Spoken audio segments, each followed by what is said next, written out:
This is a Film Stories original podcast. We made this. Welcome to the Starlight Ballroom. Hey!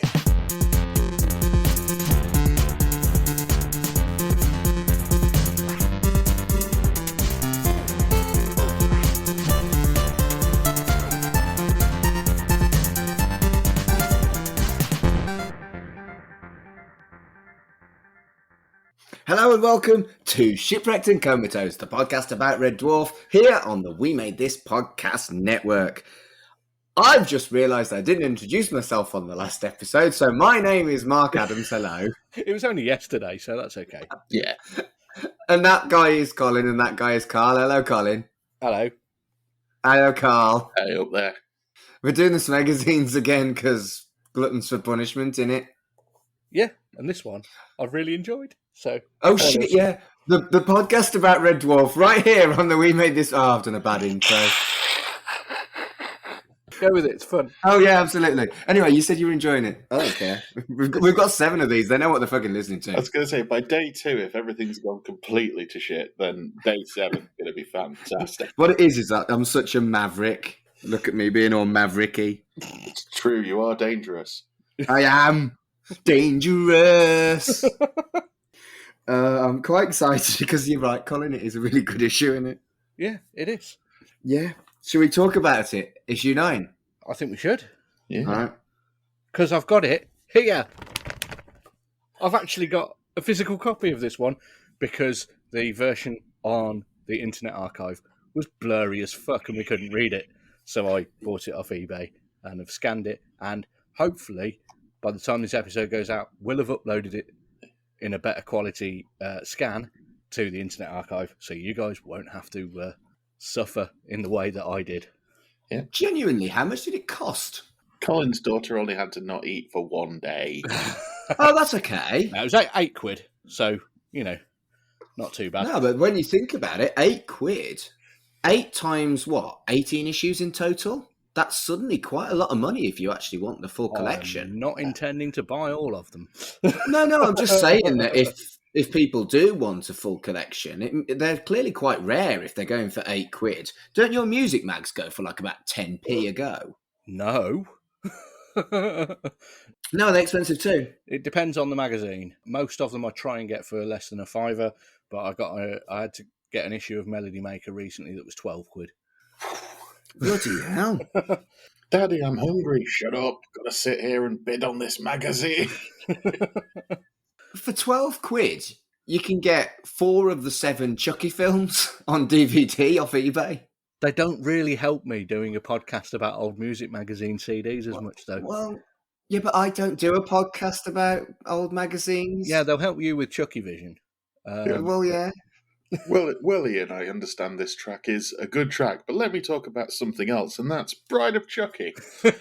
Bride of Chucky is one of the best films of the fucking 90s. I believe this song was on the soundtrack to Child's Play 3. Well, the soundtrack to Bride of Chucky is part of what makes Bride of Chucky brilliant. But we're not talking about Chucky. We're talking about the Smegazine. Let's talk about Smegazine issue 9. Okay.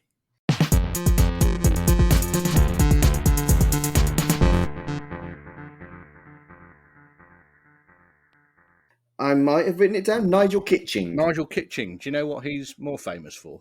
Oh, Sonic the Comic. that's it. Yeah. Yes. Good grief. Which co-host on other episodes, Matt, is a big fan of Sonic the Comic, the podcast, which I've not got round to listening to that yet. I do intend to, because I did used to get the comic at about the same sort of time as this. I think it was just a little bit later that it came out, I think. Sonic the Comic, the podcast, is almost as ludicrous as what we're doing. I approve. Yes. It reminds me of when Dave, the channel, first started. It was something like UK TV plus 24 or something like that. It was anything you put on the end of a channel, that's what Dave was actually called before it was Dave. And Sonic the Comic, the podcast, just in that very similar vein for me. It's not the most convoluted podcast name, because there's a podcast that I really quite enjoy, which is Eddie Hurst's podcast version of Jeff Wayne's musical version of H.G. Wells' literary version of The War of the Worlds via Orson Welles' radio version and Steven Spielberg's film version. I seen that on a For chart fuck's somewhere. sake. It's great. Yeah. This is why I love podcasts. It's just, if you can think of something, there'll be a podcast about it. And if there isn't, Mark will start one. Exactly. That is so fucking true as well. I like lots of cool things, and people should do them, not me. That's Sonic the Comic, the podcast. I swear, the last time I checked, those episodes are at least 2 hours long. Yeah. And like some Guess going they were. into 3, which is a lot. I know we talk about stuff, but that is a lot. We are not the most concise of podcasts, but we were never designed to be the most concise of podcasts. We were designed to talk for fucking years about Red Dwarf, and that is what we're doing. We are exactly what we intended to be. Norman Lovett's on the front as well, because he's being interviewed. There's a promotion about their articles on Red Dwarf USA, and there's a free poster. Yeah, it's a nice poster. I must admit, when we were talking about the prep for this episode and said, the scan online is quite rough, and I saw the text on the front cover, I thought it was a 3D issue. Wow. And that's why it was looking rough. Yeah, no, it really isn't. It's just they scanned it during an earthquake. Did you have your poster on the wall, Colin? I think I did, yeah.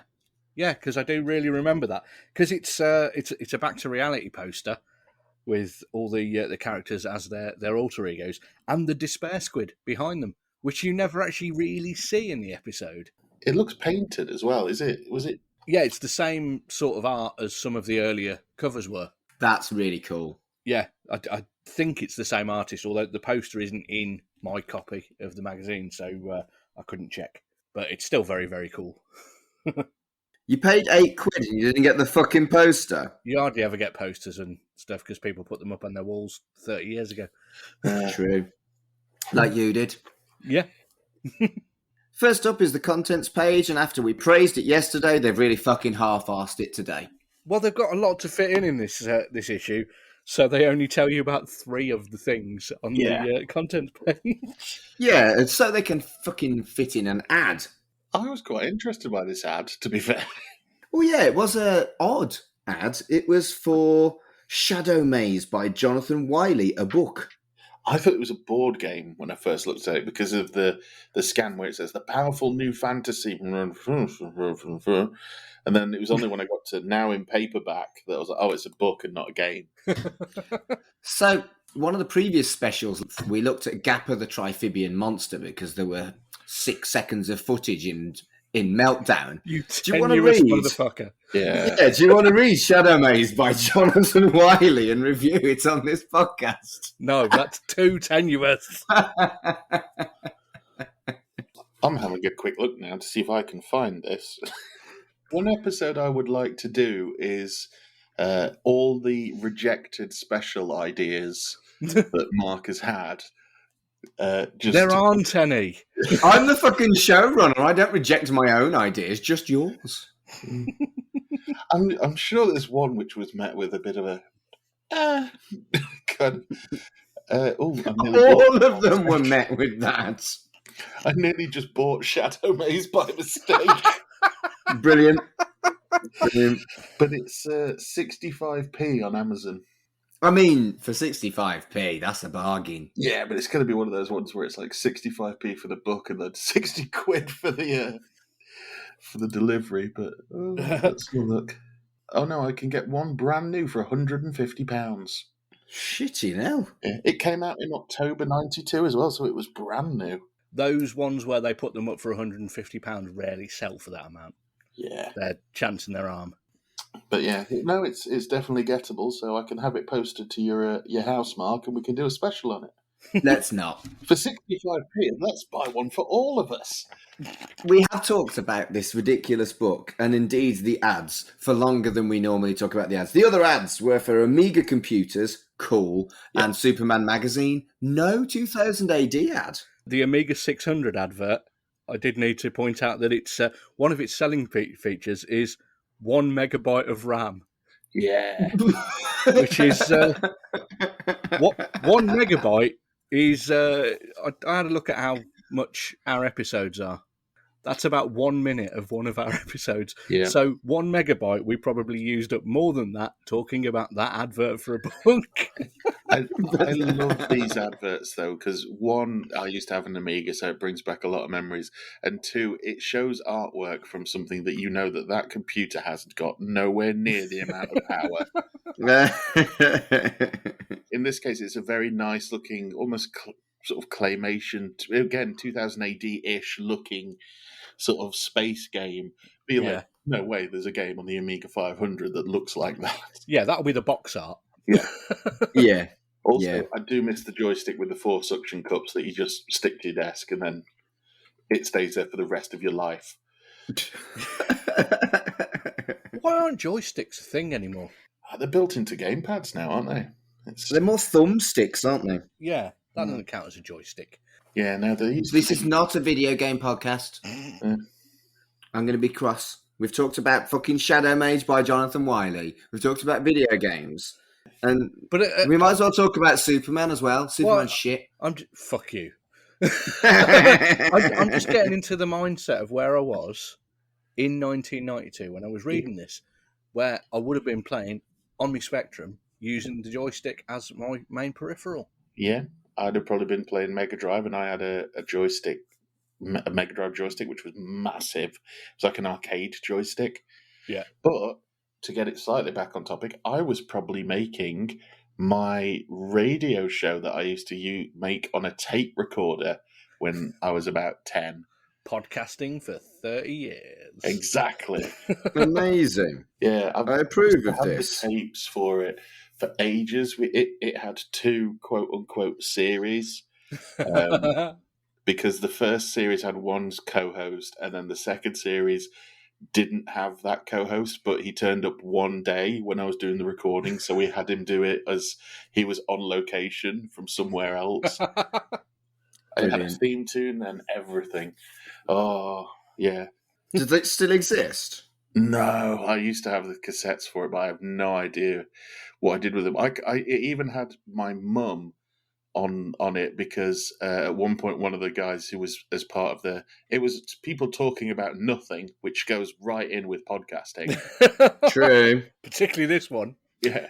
And at one point one of the lads yells and then it cuts and you can just hear my mum go, "Now you're making far too much noise. You need to keep it down." And then I was like, "I'm really sorry. I'm sorry." And then it just cuts straight back to, "All right." Yeah. So anyway, Quig shows up. Yes, comic strip. The comic strip is up first.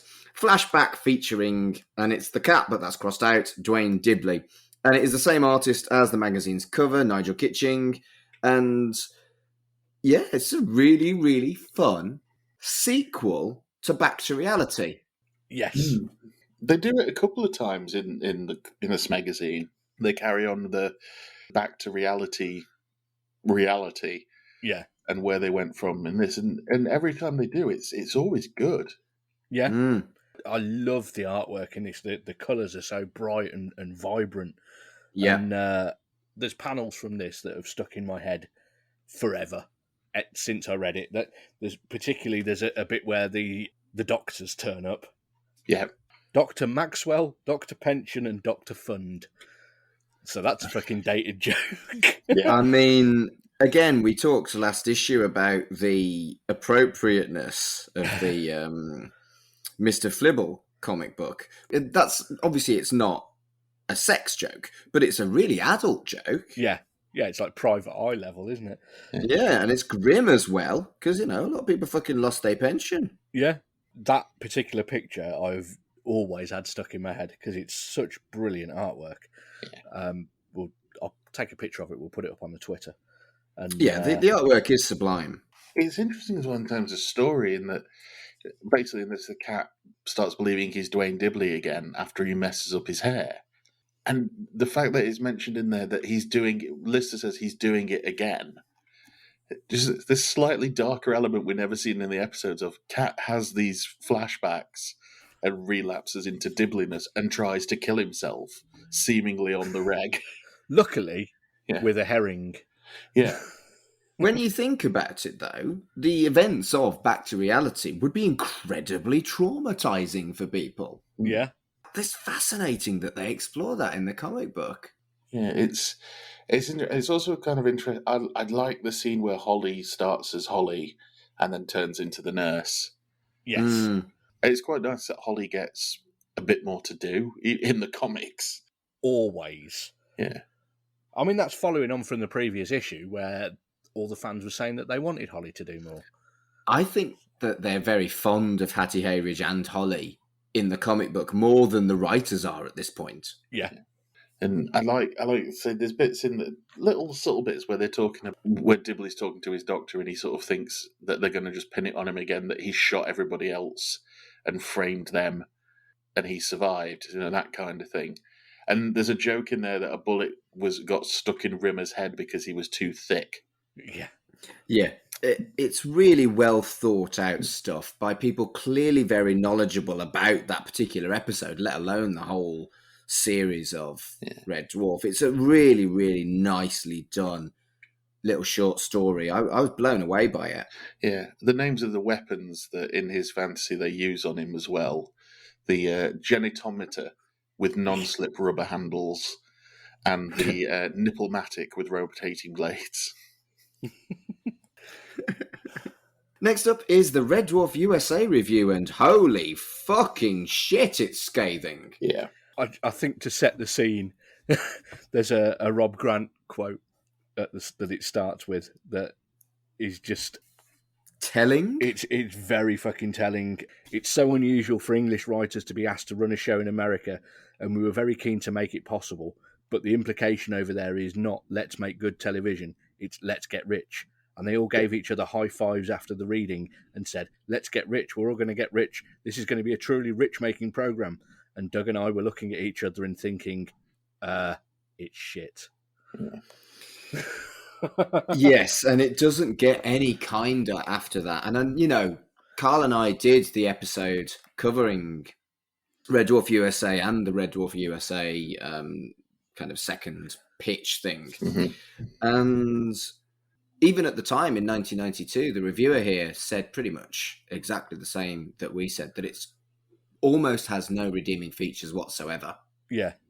Jane Killick again, she's got a quote in there that if the people involved in the American pilot were born with any imagination or talent, they evidently left it on the bus on the way to the studio. Yeah. It's savage. And I mean, I know we weren't kind, but one thing I'd learned that I didn't know was that piece of shit cost $1.5 million. Yeah. In 1992. Which is ridiculous.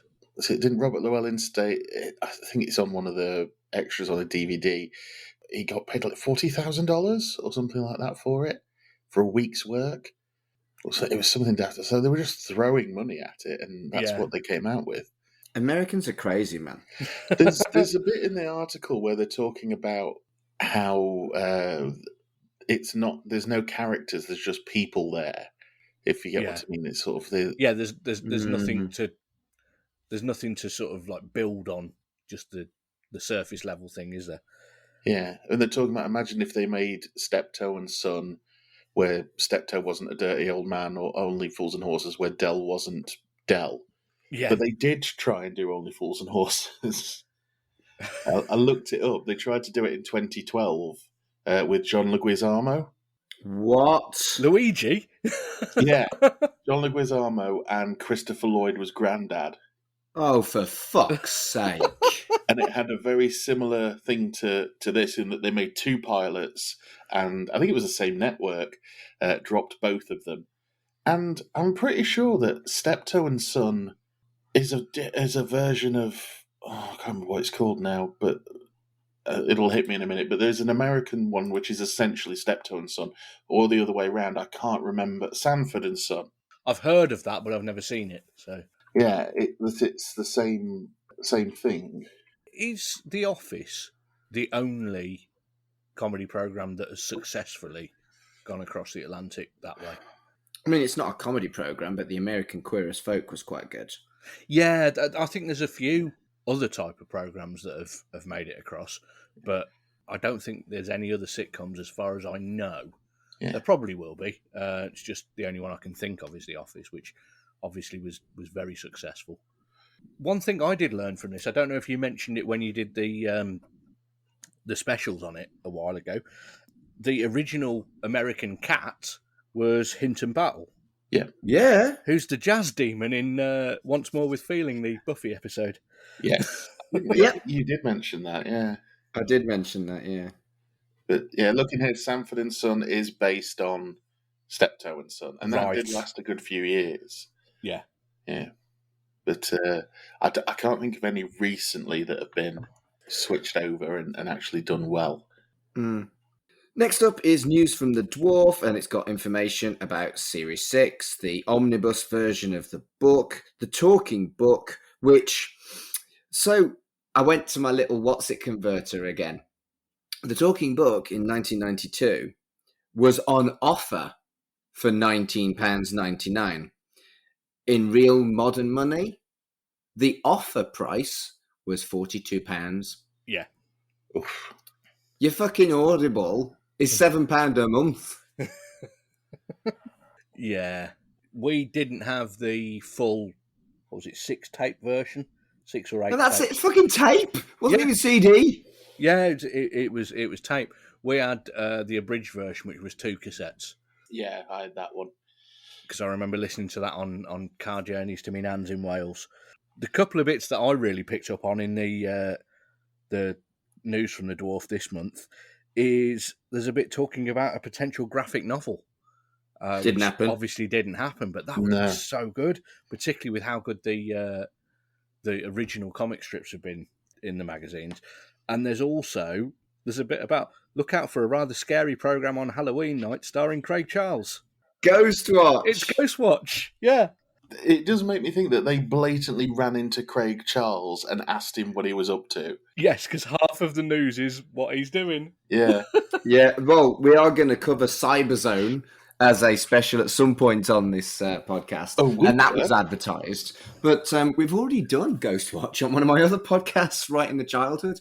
That was our Halloween special where I watched that with Fraser and, well, it's already up by the time this episode goes up. Fraser hated it and said it was shit and I was heartbroken. Fraser left the country.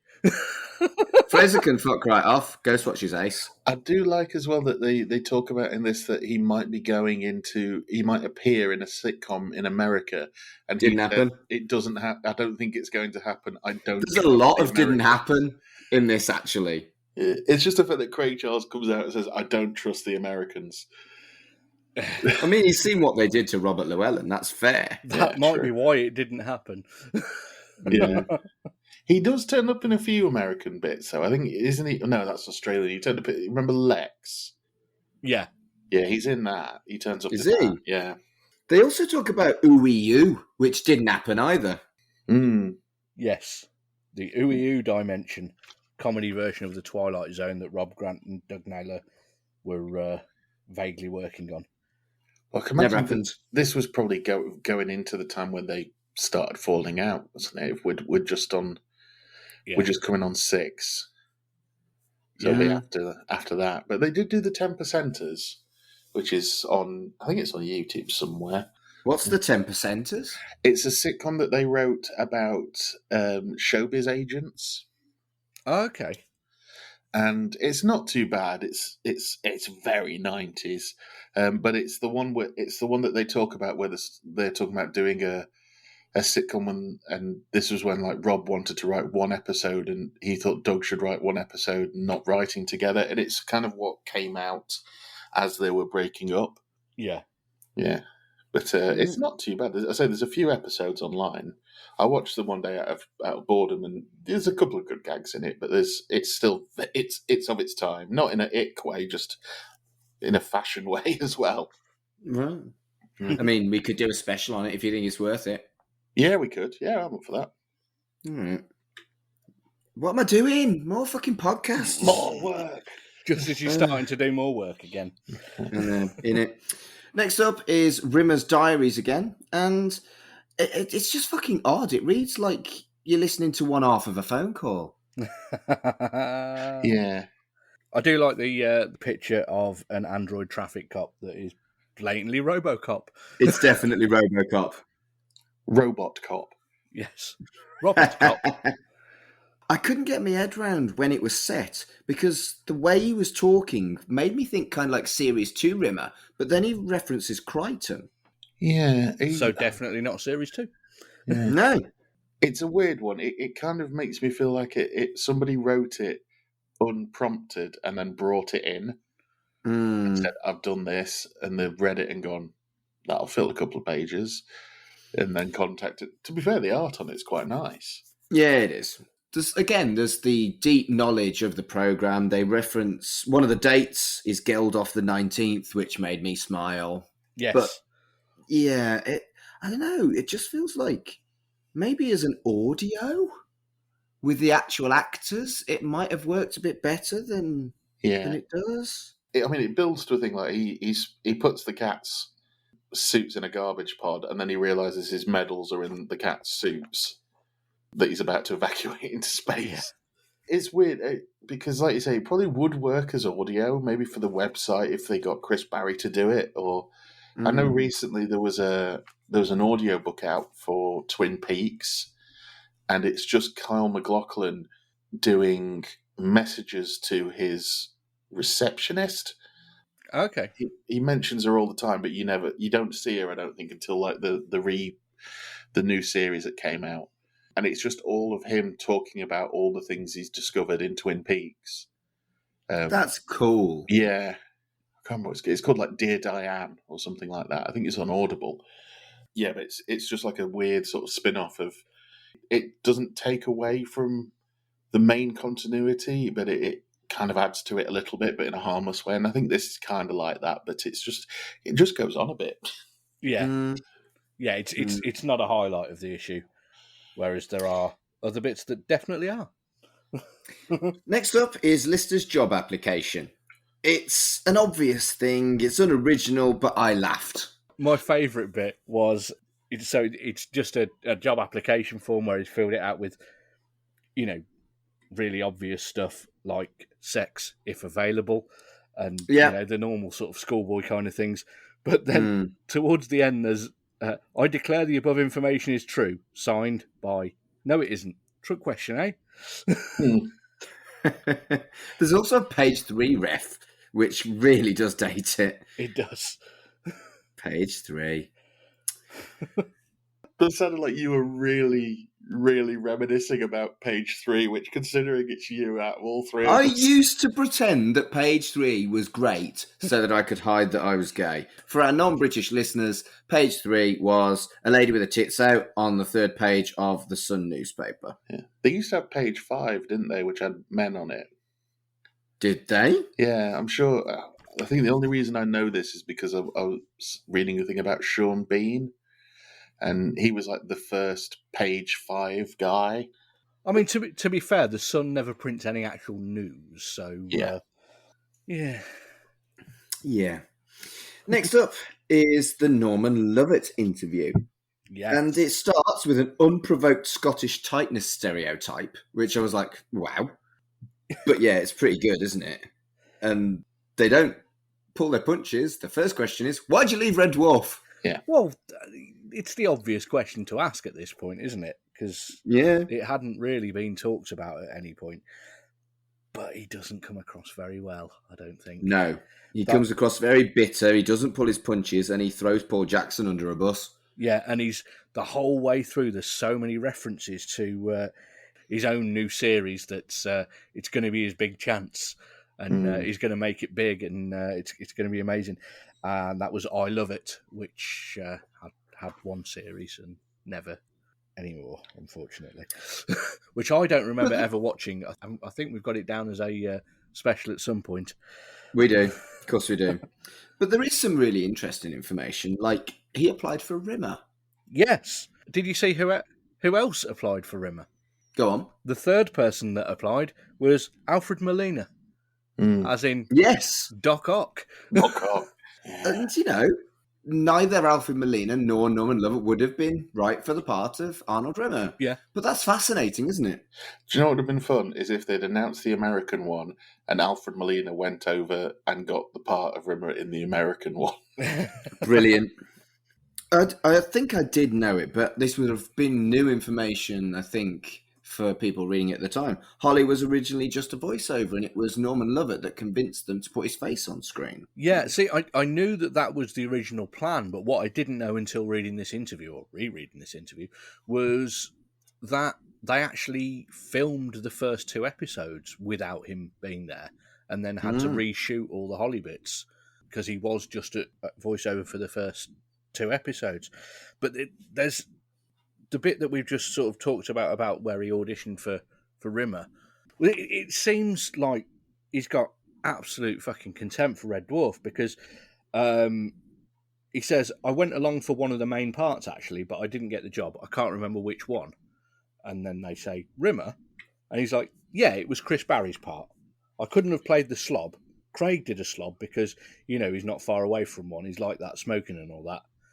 And it's like, I don't know the names of the characters of the series that I've been in for a few years. Yeah, that I'm annoyed that I'm not in anymore. Yeah. And he's clearly resentful of Hattie. He's trying to phrase himself a little bit nicely, but doesn't manage it.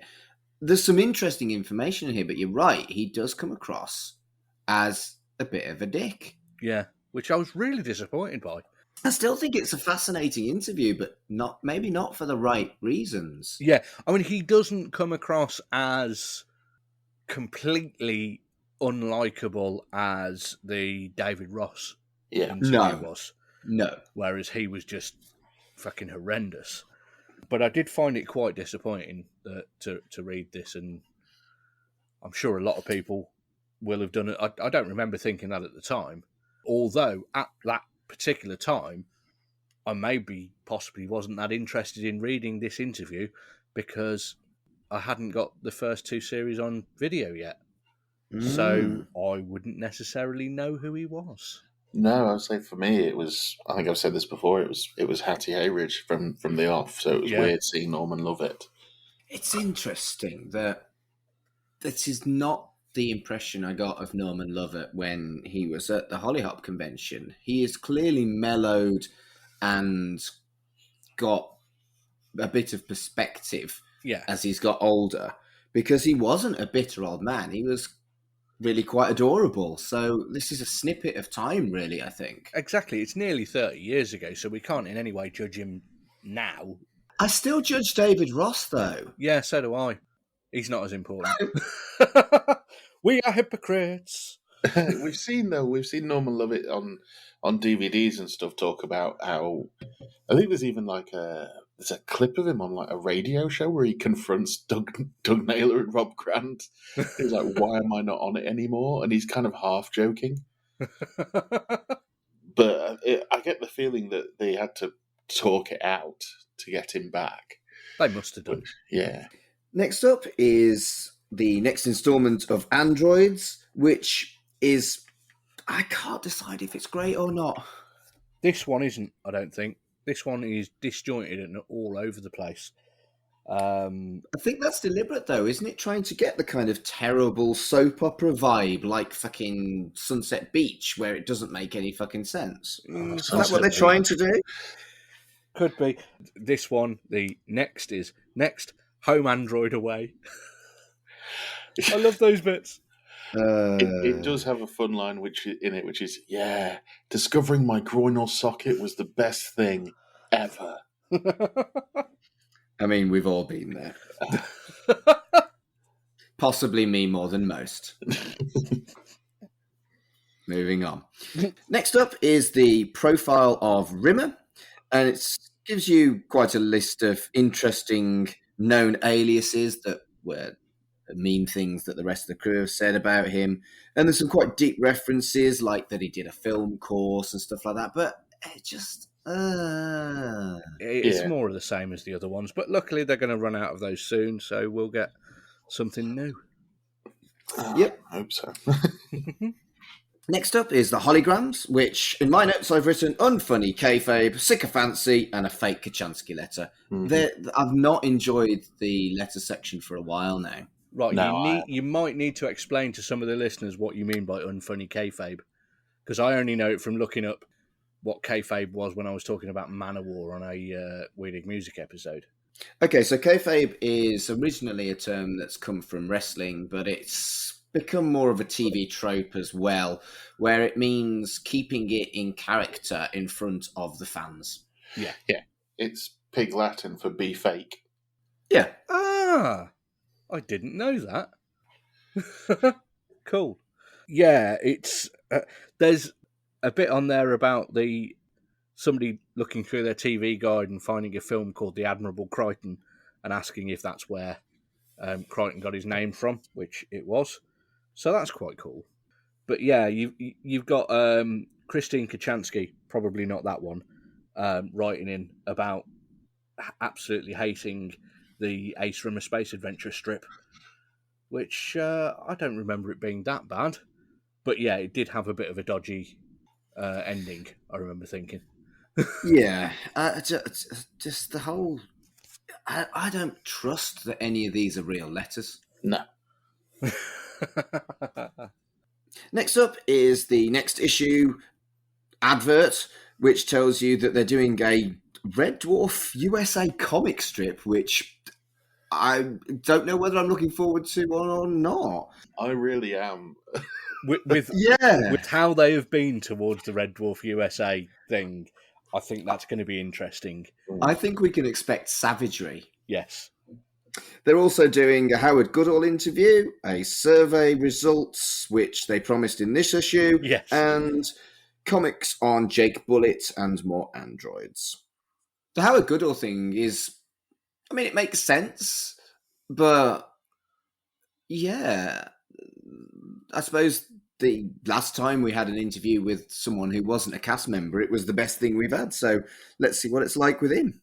Yeah, I mean, he Howard Goodall did all the other bits of music as well. So the bits of obviously Tongue Tied, but also Rastabilly Skank and stuff like that when you occasionally hear it, and Smeg and the Heads and stuff like that. So that it's not just the theme tune. You mean he created Om? I believe that he did. Yes. And if you don't like it, you're crypto fascist. It's true. Next up is the comic strip, another comic strip. It's called In Living Memory, and it's confirmation that it's all original comic strips going forward, as far as I'm concerned. I would have expected the next episode from Series 1, and they didn't do it. Balance of Power, I think, was next. Yeah, which they didn't do. I'm glad. Me too! I think it was getting close to when the VHS release was going to be coming out. Because this was September, was it? And they were out by Christmas. So people were going to have been able to watch them by that point. So they weren't needed as much. And if they can use that space by writing original stories, that's fucking brilliant. Because they're always, well, most of the time, they've been so much better. Yeah. What I quite liked on this is there's a nice little bit of continuity within this issue. Because this starts out Holly's log, 14th of Geldof. After all this time, we finally found a planet with signs of civilization on it. Rimmer's been convinced that there's aliens about since his pen went missing last Wednesday, which is what he's talking about in Rimmer's diary, which was the 18th of Geldof, was the end of that. Good grief. So they're connected. Well spotted. Yeah. Huh. I like the fact, I kind of like and dislike the fact that they've gone, oh, this planet we're landing on, oh, this place was built by the cat people, and it just kind of, yeah, and that's it, really. So, Carl, you've seen Promised Land. Yes. Is this like Promised Land? Is this what we see in Promised Land? No. Oh, okay, cool. Yeah, it seems like they're going to expand on the history of the cat people and stuff, and then they really don't. Yeah, it felt like that they could have put, for this story, they could have put anybody. They could have said anything, but they decided to say the cat people. It is a bit of a fucking tease, considering it's something that fans have wanted to see. Yeah. It did have a couple of quite cool bits in there, because it's basically they find a weird chair with a helmet on it that is a some sort of memory machine, which basically whatever you can think of will appear, and then obviously the cat sits in it, and he thinks of a mirror, but it's not just any mirror. Anybody that looks in the mirror will see the cat. Which is brilliant. But then Lister's going to have a go and obviously try and bring back Kachansky. Although, first of all, he comes up with Peterson, which is quite nice. It's like he misses his mates. That's good. Yeah. But yeah, he sits in the chair, gets ready to sort of think about Kachansky, and Holly, in an absolute genius bit of Holly, says, "Make sure you don't think about any six-eyed carnivorous raging swamp beasts." And then one appears. And we get a cliffhanger, which we haven't had on an original script before. Yes, I don't think it gets continued, though. I think it's just a... Does it not? No. Love that. And it's a great picture. Yeah. This feels like it could have been an episode, actually. Yeah, there's been a couple of these where it's felt like we could have made an episode out of this, but it's probably a bit too expensive. Whereas a lot of the other original stuff have been like self-contained short stories. This feels like it could be the first 10 minutes of an episode. Yeah, definitely. Next up is Red Dwarf USA, The American Dream. And it's basically the memoirs of Rob Grant and Doug Naylor. And what I read is basically the plot of episodes starring Tamsin Greig. If you haven't seen the sitcom episodes, it's about two British writers who move to America because they are offered a lot of money to write their sitcom, but for an American audience. And it is absolutely shat on from a great height. Their kind of fat old professor is replaced by Matt LeBlanc. And it's so good and so cringe funny. And honestly, I swear the writers of episodes must have read this fucking article. Almost certainly, or at least will have done research on British comedy programmes going over to America and the disasters that have happened. Yeah, he's talking about basically they wanted it to be dudes in space, and they wanted to play down the sci-fi. They didn't understand split screen, which gets used loads in Red Dwarf. And they said one of the reason that the point that they realised that everything was going to go wrong was when they referred to the light bee as a gizmo. It just seems like they had an absolutely horrible experience where they were just dealing with nothing but egos and incompetence. Yeah. You've got Craig and Chris playing the leads, then you've got Robert Llewellyn, and then you go, I can't cope with this, I'm going to have a cup of coffee. And then the Mars bars are called Milky Ways, and the Milky Ways are called Mars bars. And you just think, oh, I'm in a parallel universe. But I do like that they sum it up with, after being rejected, they said, I wouldn't be shocked if Universal just came out with dudes in space. Yeah. In the future. And that some of the changes that they detail that they wanted to do with it, it was only set a few hundred years in the future, so they weren't too far away from Earth, and they would occasionally be able to contact Earth. Fuck off. There was going to be no cat in one of the rewrites. There was going to be a woman called Veronica instead, who was very issue orientated. Oh. And Lister's basic mission was to get babes. See, that one you can't really moan too much about because that was Kirk. Yeah. Yeah. And kind of Lister as well. Yeah. He was a horny man and so was the cat. We can't deny that. There's something to be said is when we get the thing uploaded on there is a picture of Craig Bierko in this article, and it has to be said he is a damn good looking man. He fucking smoulders, mate. Yeah.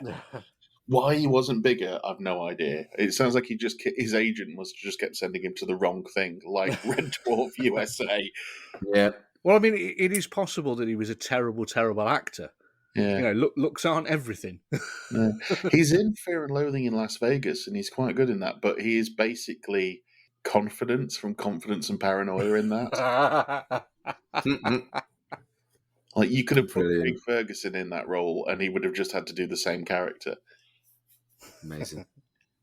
And the final page is, well, it's Norman Lovett as Holly. Another hot as fuck pin-up for you. Oh. Yeah. I don't get what they do with those fucking pin-ups. It makes no sense. Yeah, it's a bit like we haven't got an advert, so what do we do? A really shitty screen grab. That's what we'll do. And it's just a bit naff, isn't it? Well, it's only the last page. There's other stuff in there that's good. True. Talking about that, what was your favourite thing in the entire issue, Colin? I think Flashback, the cat comic strip at the start with Nigel Kitching's absolutely amazing artwork. And what about you, Carl? Agreed. I think that's the best bit. And the story's great as well. I mean, for me, I've actually put both comic strips. Yeah. And I think that's a cheat, to be honest with you, but it's my fucking pick one. podcast.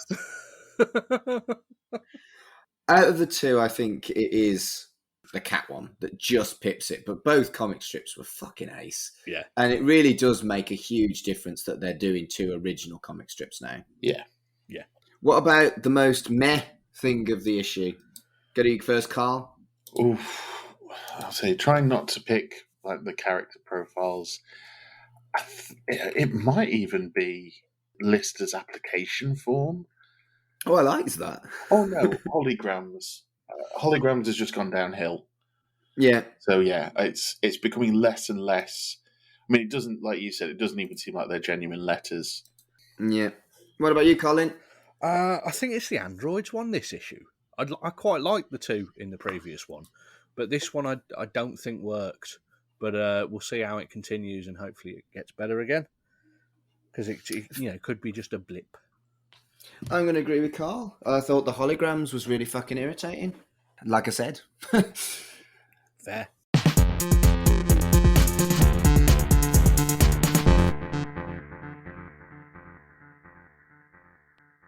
Right, I think what we're going to do is we're going to all promote one of our podcasts in detail.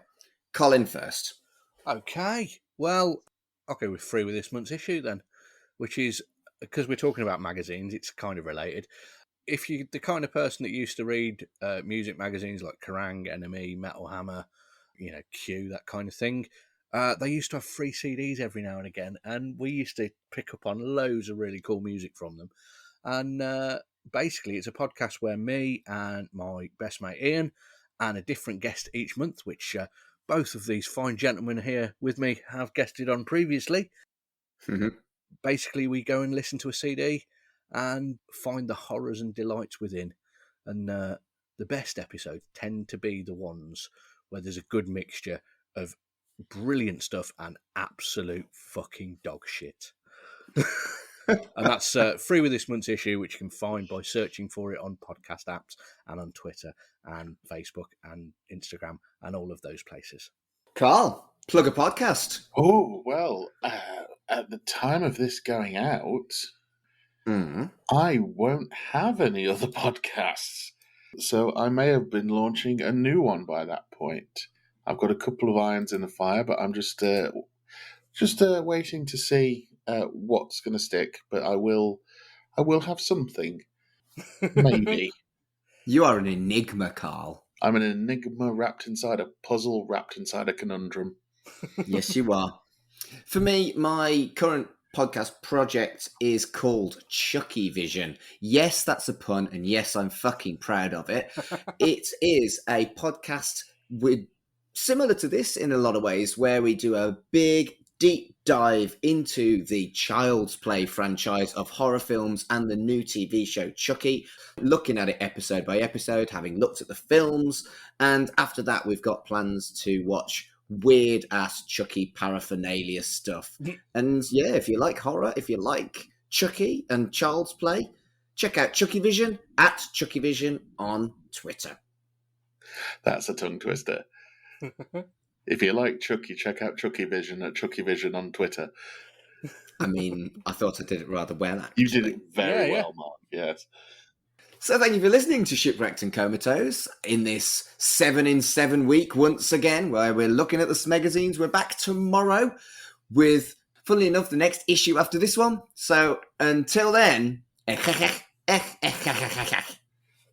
so hear me out. We do a special where we cast our own American pilot. That could work. No.